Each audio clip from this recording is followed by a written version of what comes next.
जंग में ये जो तोड़ा गया है एक अदद कायदा कानून कि आप दुनिया के सबसे पावरफुल बंदे अगर हैं इस वक्त मौजूद, तो आपको तो पैनिक नहीं करना चाहिए ना। यू शुड बी काम एज अ क्यूकम्बर। मतलब आपको क्या जरूरत बाहर आकर गालियां निकालने की? जीत भी चुके हैं जब आप जीत भी चुके हैं 15 दफा पिछले 15 दिन में। जी, डोनाल्ड ट्रंप साहब जिस शख्सियत का नाम है वो इस मकूले में यकीन रखते हैं कि मोहब्बत और जंग में सब कुछ जायज़ है। तो मेरा ख्याल है कि वो शायद उन्होंने इस मकूले के लिबर्टी दी है, लेकिन बहरहाल एक लाइटर नोट के अलावा ये एक इंतहाई तशवीशनाक बात है, और ख़ास तौर पे एक ऐसे मुल्क के सदर के हवाले से जो दुनिया को अखलाकियात का और डिप्लोमेसी का और ह्यूमन राइट्स का दर्स देते हैं, और वो इस नौयत की जुबान इस्तेमाल करते हैं। वैसे बाज़त के साथ कहूँगा कि ये उमूमी कल्चर है डोनाल्ड ट्रंप साहब का, और उनके जो वोटर्स हैं, ख़ास तौर पे वो वोटर्स के जो देही इलाकों से ताल्लुक़ रखने वाले सुपरमेस्ट वाइट्स हैं, ये उनका डेली कल्चर है, ये उनकी घरेलू जुबान है इस नौयत की। तो लिहाजा इसमें कोई ऐसे अचंभे की बात नहीं है, लेकिन क्योंकि सदर ने इसको एक ऐसे प्लेटफॉर्म पर डॉक्यूमेंट कर दिया है कि जो रहती दुनिया तक, रहती तारीख तक उनके नाम के साथ जो है वो अटैच रहेगा, तो इस हवाले से एक तशवीश की बात है। और यकीनन इस पे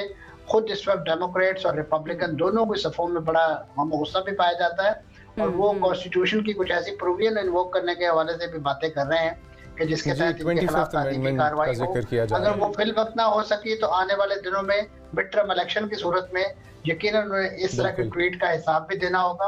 और इसका खमियाजा भी भुगतना होगा। अच्छा, ये दुनिया के लिए कितना खतरनाक है? क्योंकि आपने कहा कि ये उनके उमूमी हालात हैं, वो ऐसी बात करते हैं, लेकिन इस वक्त जो दुनिया के हालात हैं उनकी वजह से बहुत खुसूसी हो चुके हैं, बहुत ही हम कह सकते हैं कि इस तरह के हो चुके हैं जो हमने शायद माजी में नहीं देखे होंगे। और एक सुपर पावर के प्रेसिडेंट हैं वो, जिनके हाथ के नीचे ऐसी ऐसी टेक्नोलॉजी, ऐसी चीज़ें मौजूद हैं जिससे वो दुनिया को तबाह कर सकते हैं, खुदा ना खास्ता। माजी के अंदर हमने देखा है वो वाहिद कंट्री है जिसने एटम बॉम्ब्स का इस्तेमाल किया हिरोशिमा नागासाकी के ऊपर। दुनिया के लिए, क्योंकि इसको अवॉइड या ना नज़रअंदाज नहीं किया जा सकता इस तरह के स्टेटमेंट को, सिर्फ ये कह के कि ट्रंप तो ऐसी ही बात करते हैं, उनके पास बहुत ज़्यादा इख्तियारात भी मौजूद हैं।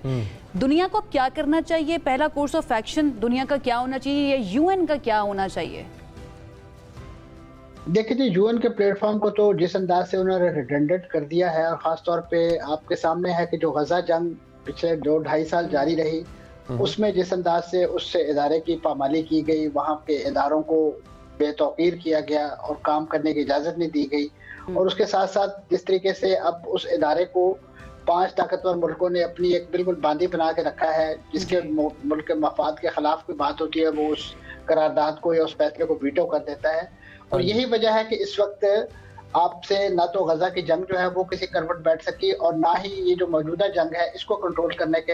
अब सूरत हाल ये है कि इस वक्त डोनाल्ड ट्रंप साहब की शख्सियत और अमेरिका एक ऐसा मुल्क बन चुका है कि दुनिया जिस पर ट्रस्ट करने से इनकारी है। बिलखुसूस इस वक्त जंगबंदी के हवाले से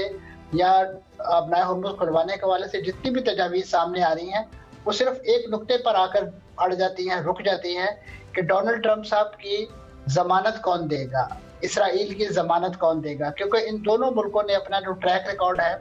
वो इस नौयत का बना लिया है कि ये जिस बात को भी कमिट करते हैं उसी से बैकआउट कर जाते हैं। और माजी में होने वाली जो आप जून की जंग है उसमें भी ईरान को इसी तरीके से इंटरनेशनल प्रेशर में जो है मजबूर किया गया कि वो जंगबंदी का। अच्छा जाफर साहब, एक बात और बता दें मुझे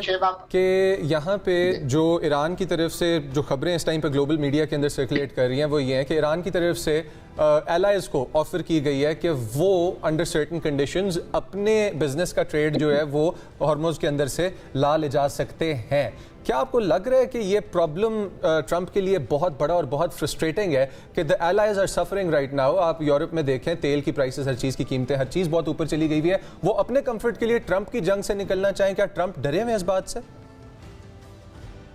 इसमें कोई शक नहीं, क्योंकि उन्हें अंदाजा है कि वो इस तरीके से आइसोलेट हो जाएंगे। और बिलखुसूस इस वक्त जो अमेरिकी अवाम को ये धोखा दे रहे हैं कि हमें तो कोई तेल की ऐसी जरूरत नहीं है, हमारे तेल की जरूरियात तो पूरी हो रही हैं। जिन लोगों ने ये तेल खुलवाना है, लेना है, वो जाके आप नया हुर्मुज़ खुलवाएं। हमारे पास तो जेट ऑयल भी मौजूद है, जिसने हमसे लेना है हमसे ले ले, जिसने वहां से लेना है वो जाके आप नया हुर्मुज़ खुलवा लें। तो इस नौयत के बयान दे के बुनियादी तौर पर वो अपनी वो परेशानी छुपाना चाह रहे हैं, क्योंकि वो अमेरिकी अवाम को ये बताना नहीं चाह रहे कि यहाँ से आपका सल्फर भी आता है, आपकी जो मुख्तलिफ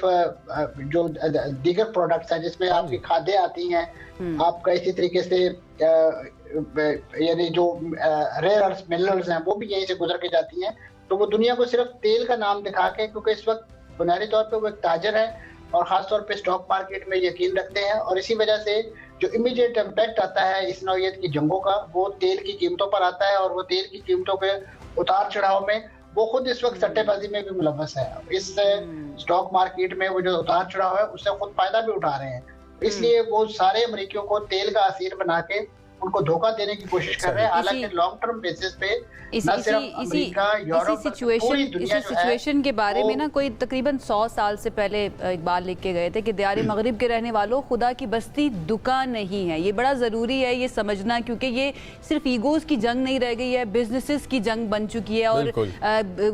कैपिटलिज्म की जंग बन चुकी है कि कौन जो है ना वो कितना ज़्यादा सरमाया कमा सकता है। लेकिन thank you so much Mansoor Jafar sahab हमें ज्वाइन करने के लिए और अपना इतना कीमती इनपुट जो है हमारे सामने, अपना एनालिसिस हमारे सामने रखने के लिए। जनाब बहुत ज़रूरी है और इस बात के ऊपर सोचना, कॉन्टेम्पलेट करना ज़रूरी है कि भाई अगर आपके पास पावर है, अगर आपके पास पैसा है, अगर आप को कुछ लोगों की सपोर्ट हासिल है तो आप कुछ भी कर सकते हैं, आपको सब कुछ करना जायज़ है। स्पेशली अगर आपकी चमड़ी जो है ना वो गोरी है या आप अंग्रेज़ हैं, उसके ऊपर कोई कुछ बात नहीं करेगा।